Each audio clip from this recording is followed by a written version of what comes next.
মুহাম্মদ সাল্লাল্লাহু আলাইহি সাল্লাম খুতবা দেওয়ার সময়তে 2 রাকাত সালাত চলে।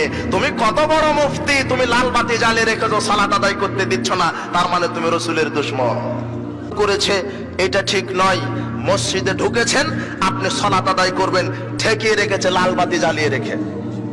কি বাতি জ্বালিয়ে রেখে?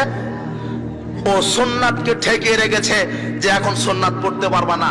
এখন নাকি মুফতি সাহেব খুতবা দিচ্ছে, মুফতি সাহেব বুখারী খুলেন। কি খুলবেন? বুখারী খুলেন। 930 নম্বর হাদিসটা দেখেন তো কি বলা আছে। দাখালা রাজুলুন ইয়াউমাল জুমআ ওয়ান নবী সাল্লাল্লাহু আলাইহি ওয়াসাল্লাম ইয়াখতুব।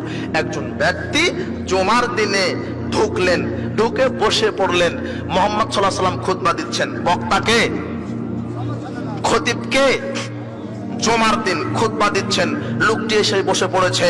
রাসূল সাল্লাল্লাহু আলাইহি ওয়াসাল্লাম বলছেন, আসল্লাইতা, তুমি সালাত আদায় করেছো? বসে বললে, দাঁড়াও দাঁড়াও, তুমি সালাত আদায় করেছো?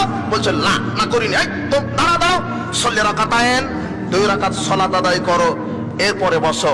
মুহাম্মদ সাল্লাল্লাহু আলাইহি ওয়াসাল্লাম খুতবা দেওয়ার সময়তে 2 রাকাত সালাত চলে। তুমি কত বড় মুফতি, তুমি লাল বাতি জ্বালিয়ে রেখেছো, সালাত আদায় করতে দিচ্ছ না, তার মানে তুমি রাসূলের দুশমন। আমি মনে হয় বুঝাতে পারিনি। তুমি হাদিস তদন্ত করো। মুফতি আপনি হাদিস তদন্ত করেন, তারপরে জাতির সামনে সঠিক আমলটা বুঝান। রাসূল সাল্লাল্লাহু আলাইহি ওয়াসাল্লাম বলেছেন,